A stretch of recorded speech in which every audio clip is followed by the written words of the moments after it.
Salut tout le monde, ici Abdul Malik de la chaîne Série Science. J'espère que vous allez bien. Bon, aujourd'hui, on va traiter encore un nouvel exercice.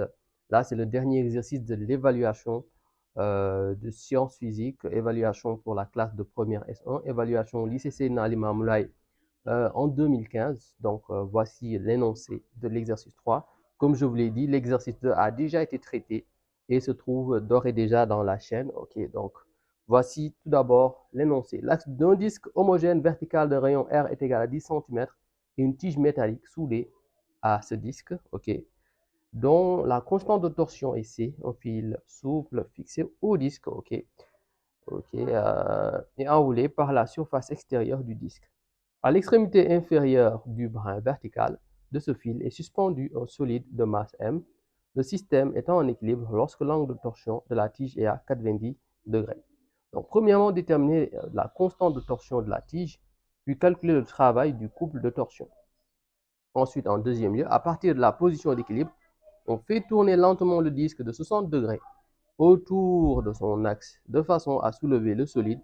Calculer alors, lors de cette opération, le travail du couple de torsion, celui du poids du solide et en déduire le travail effectué par l'opérateur.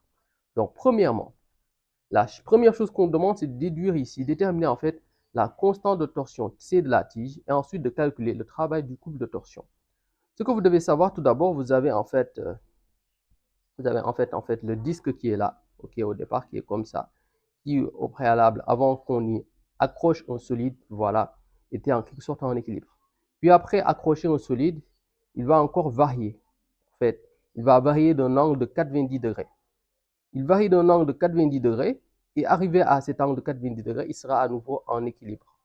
Et cet équilibre, en fait, va être traduit par la somme des moments, des forces extérieures appliquées au système qui sera égale à 0. Donc, on va dire somme des moments des forces extérieures par rapport à, en fait, à l'axe de rotation est égal à 0. Ok. Maintenant, ce qu'il faut savoir, c'est que bien sûr, vous avez ici un poids. Ok. Vous aurez ici une tension. C'est bon. Vous aurez de ce côté une tension T' qui va en fait voilà, être suivie, qui va être le suivi en fait de l'action de cette masse indirectement sur le disque. Vous voyez bien. C'est bon? Voilà ce qu'il faut savoir à ce niveau. Bon, maintenant que vous avez en fait cette relation avec bien sûr les deux tensions, parce qu'en fait, ce que vous devez savoir, c'est que les deux tensions ici, au bout du fil, seront les mêmes. Par conséquent, le poids que vous avez ici sera égal à la tension et cette tension sera égale à cette tension.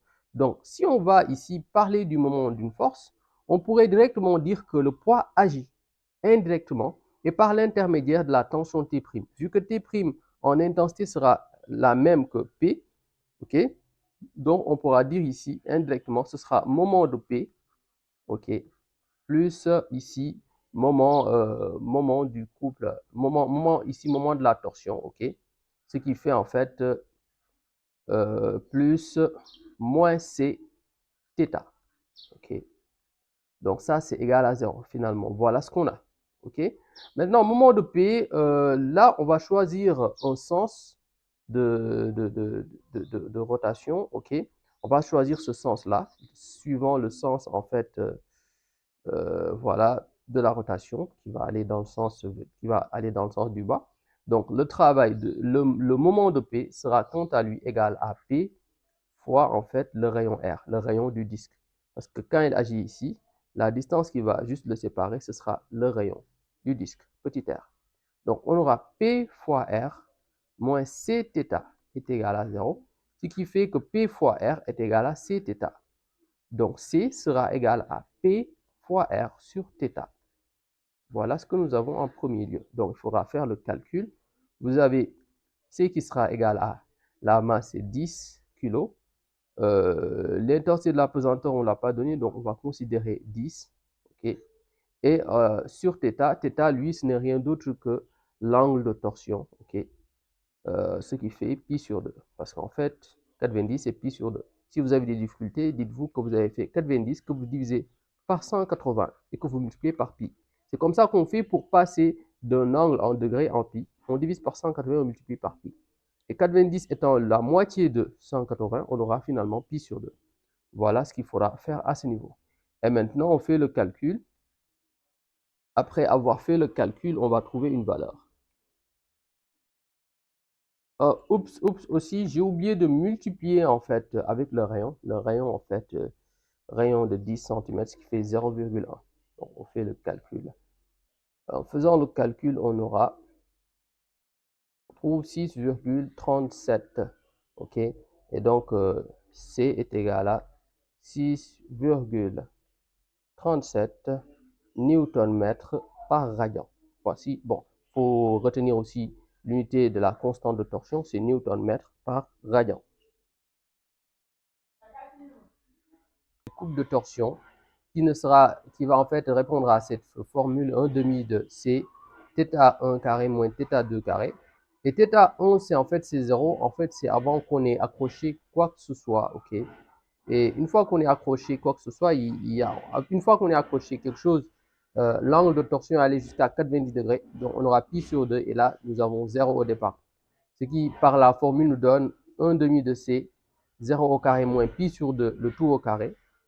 Et donc, en faisant le calcul, on trouve moins 1 demi de C. Bon, C fois 0 au carré, c'est 0.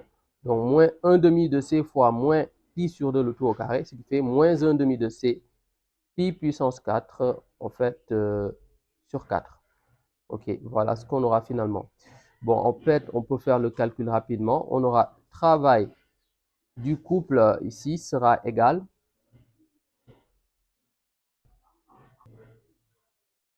Dans ce cas-là, on trouve moins 7,858 joules. On peut arrondir à moins 7,426 joules. OK.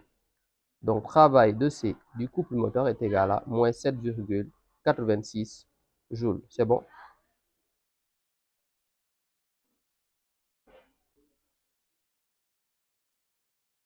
Bon, en deuxième lieu, à partir de la position d'équilibre, on fait tourner lentement le disque de 100 degrés autour de son axe de façon à soulever le solide. Donc, quand on va faire soulever de ce centre, donc ce sera dans le sens de faire monter. Et tout à l'heure, quand nous avons accroché le solide, c'était dans le sens de le déplacer dans ce sens. OK? Donc, ce qui fait une variation de 90. Quand vous faites remonter, vous faites une variation de 90. Vous passez de 90 à moins, en fait, 90 à 90 moins 60. OK? C'est ce que vous devez comprendre. Ce qui fait 90 et prochainement, nous aurons 30 degrés. Donc, l'angle final, l'angle final à la fin, ce sera en fait 30 degrés. C'est ce que vous devez comprendre à ce niveau. Bon, maintenant, petite explication. Quand on fait en fait qu'il varie de 0 à 90 degrés, en fait, au départ, c'est à 0 degré. Imaginez-vous la position en fait d'un point quelconque. Quand on va accrocher en fait le solide, en réalité, il va se déplacer dans ce sens et ça va faire ici. Et le point qui était là va se trouver ici, ce qui fait finalement 90 degrés. Maintenant, quand nous allons ici utiliser un dispositif pour en fait faire remonter le solide qui est accroché ici, ok, il y aura en fait une variation en fait de l'abscisse angulaire. Elle va varier et remonter à combien? À 60 degrés. Donc finalement, vous avez déjà les 90 degrés qui sont là. Par la descente, nous avons eu 90 degrés. Mais en remontant, nous aurons 90. Et en fait, en remontant, nous aurons 90 moins 60. Ça va revenir ici. Le point il sera là. Et par rapport à la position initiale, la position sera de 30 degrés. Voilà ce qu'il faut retenir à ce niveau. Donc, peut-être là, je pense que ce sera mieux, ce sera plus facile pour certains élèves de mieux comprendre. Parce que c'est vrai que l'explication, quand on fait qu'elle passe de 90 à 30, peut être parfois vague pour certains. Mais avec cette partie-là, je pense que ce sera assez clair pour tout le monde. Donc, travail du couple de torsion. On rappelle sa formule, ce sera 1 demi de C, on va dire θ1 au carré moins θ2 au carré. OK? θ1 étant le premier angle, OK, et θ2 étant le second angle. Maintenant, en fait, θ1, je pense, vous le savez bien, c'est au départ 90 degrés, c'est l'angle de torsion en fait à l'équilibre. OK? Et θ2, c'est le nouvel angle, à savoir 30 degrés. Donc, pour en fait calculer avec ces angles, il faudra les déterminer en radians. Bon, pour 90, on l'avait déterminé, c'est pi sur 2.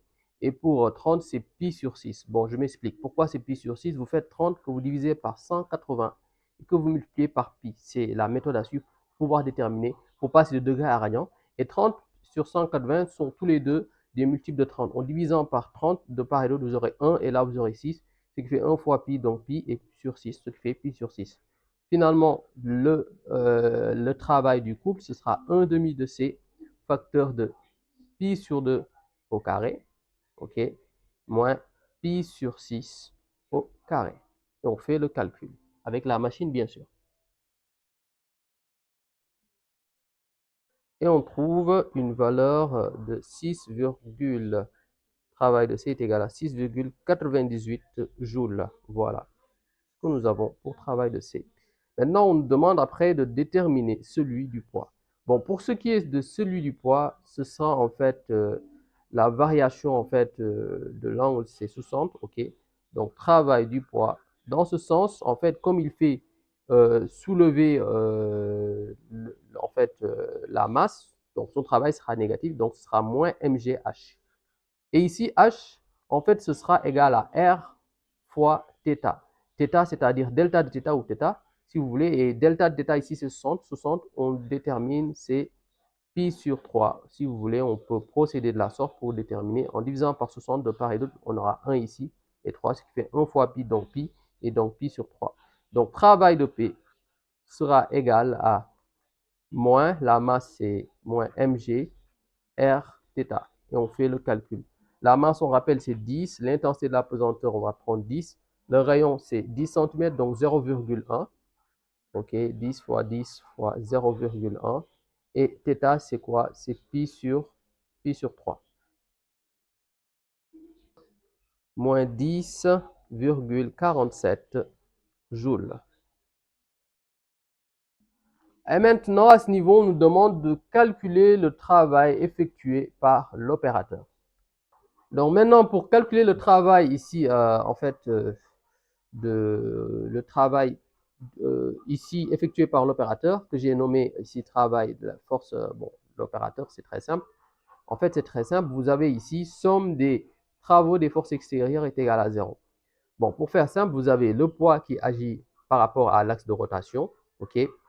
Vous avez également le couple de torsion qui agit, mais également vous avez l'opérateur qui agit. Donc à eux trois, ils agissent par rapport à delta, delta en fait par rapport à l'axe de rotation si vous voulez, et le travail combiné ensemble sera égal à 0. Donc travail ici de l'opérateur, ce sera travail de l'opérateur est égal à moins travail du poids plus travail du couple de torsion. Ok, donc c'est très simple. On aura travail ici de l'opérateur, ok, est égal à moins travail de P moins travail du couple de torsion. Ce qui fera ici moins 10,47 ici plus 6,98. Et en faisant bien le calcul, on trouve 3,48 joules. Donc travail de l'opérateur est égal à 3,48 joules.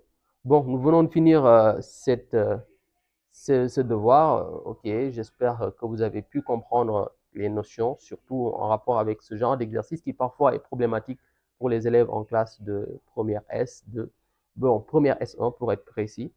Bon, vous voyez que c'est pas difficile, il suffit juste de savoir l'information, de savoir comment s'y prendre. Et voilà. Donc, c'était tout. On se dit à très bientôt, possiblement pour un nouveau devoir. J'espère en mathématiques pour la classe de première S1. Au revoir.